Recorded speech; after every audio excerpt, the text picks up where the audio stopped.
Everyone, welcome back to my channel. इस video में हम कंप्लीट करने वाले हैं treaty of Vienna, that is the treaty of Vienna 1815। So let's begin. So what is a treaty of Vienna? एक treaty क्या होता है? ट्रीटी का क्या मतलब होता है? ट्रीटी होता है official agreement between two nations या फिर स्टेट्स। तो कोई भी ऑफिशियल एग्रीमेंट दो नेशंस के बीच में या फिर दो स्टेट्स के बीच में, हम उसको क्या बोलते हैं? ट्रीटी।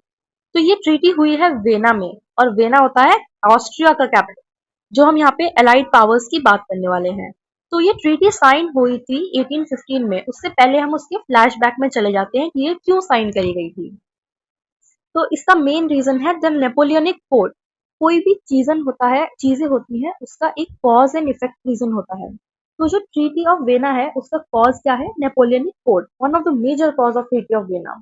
तो जो नेपोलियनिक कोड है वो साइन हुआ था 1804 में। Napoleon Bonaparte was the emperor of France. उन्होंने सिविल कोड बनाए थे। अब उन्होंने जो सिविल कोड बनाए थे, उनके कुछ पॉजिटिव एस्पेक्ट्स थे और उनके कुछ नेगेटिव एस्पेक्ट्स थे। उनके पॉजिटिव एस्पेक्ट्स ये थे कि उन्होंने प्रिविलेजेस बाय बर्थ को हटा दिया था। उन्होंने इक्वालिटी अपने टाउन में इन्फोर्स किया था।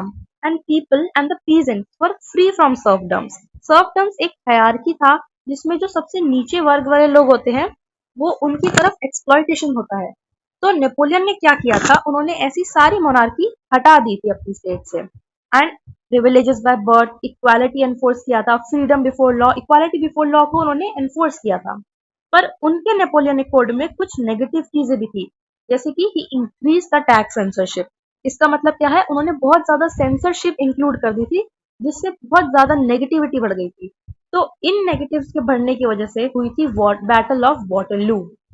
Battle of Waterloo was the main reason behind the negative of the Napoleonic code.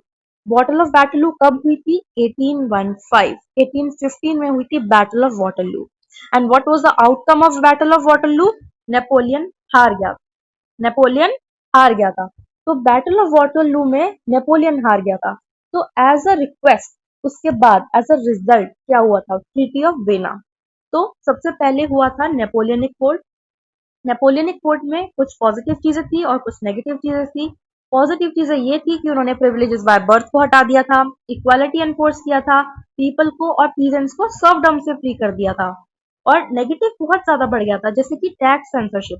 तो उससे क्या हुआ था? लोगों के बीच में बैटल होने लगा, और एक बहुत फेमस बैटल हुआ था, battle of Waterloo 1815। What was the result of battle of Waterloo?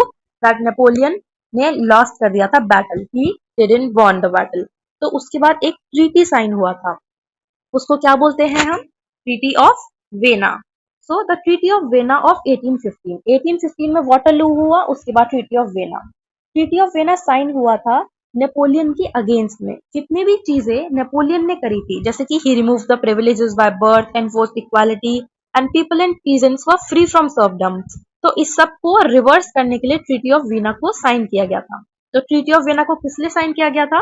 The main goal of this treaty was to undo all the changes that were brought about in Europe during the reign of Napoleon Wars. And how many nations were involved in the Treaty of Vienna? Four nations. That is P, R, A, B. You can learn it with this mnemonics. That is Pre means Prussia.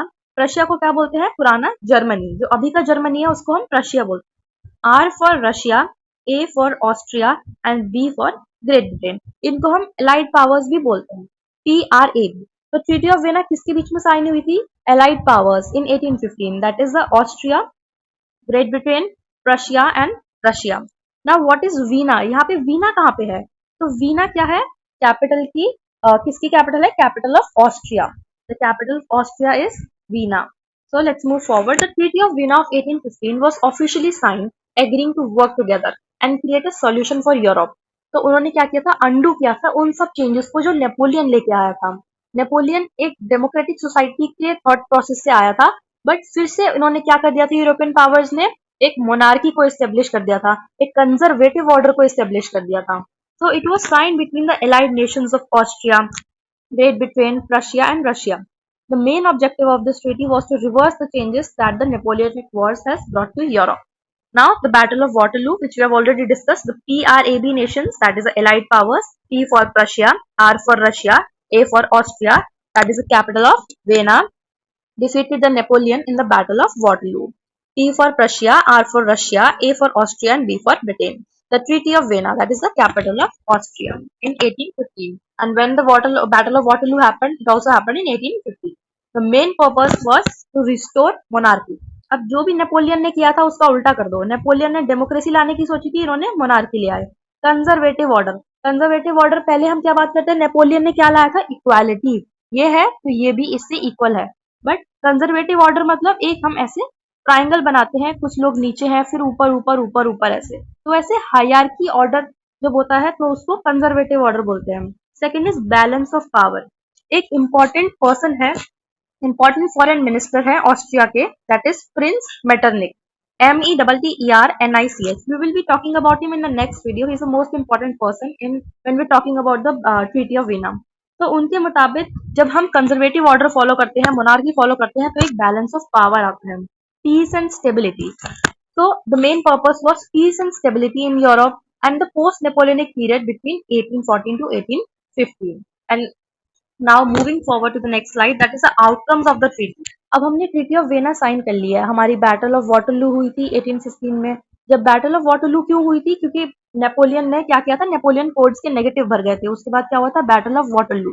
Battle of Waterloo के बाद क्या हुआ, treaty sign हुई vena की, जिसमें 3 allied nation थे ना. उस ट्रीटी का क्या आउटकम हुआ, उससे क्या डिसीजंस लिए गए.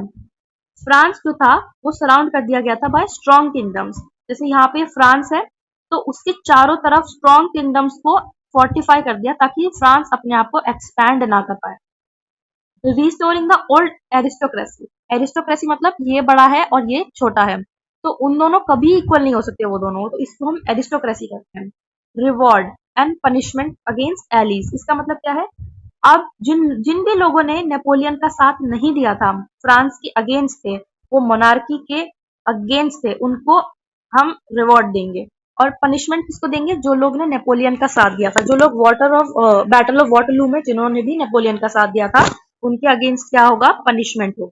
So the main principles of the of the Treaty of Vienna is the 3 main principles, that maintaining balance of power, dealing with the republicanism, nationalism, and the preservation of monarchy on the European continent. So that's it for the Treaty of Vienna. So it was an official agreement between 2 nations or 2 states. वो क्यों हुई थी, क्योंकि Napoleonic code Napoleon ने introduce किया था 1804 में. वो सिविल कोड था, उसके कुछ पॉजिटिव्स थे, उसके कुछ नेगेटिव्स थे. जब उसके नेगेटिव्स इंक्रीज हो गए थे तो बैटल ऑफ वाटरलू हुआ था. बैटल ऑफ वाटरलू 1816 में हुआ था, जिसमें नेपोलियन हार गया था. तो नेपोलियन के हारने के बाद ट्रीटी ऑफ वेना साइन हुआ था, that is to reverse the orders और the civil code done by the Napoleon. वो किन के बीच में हुआ था, the allied powers, that is the PRAB, Prussia, Russia, Austria and Britain. And the main principles, the main outcome was to restore the monarchy and the conservative order in Europe. So that was it for today's video. In the next video, we are going to talk about Metternich, that is the Austrian prince. And that's it. Thank you so much for watching my video. Don't forget to like, share and subscribe my channel and stay tuned. Happy learning.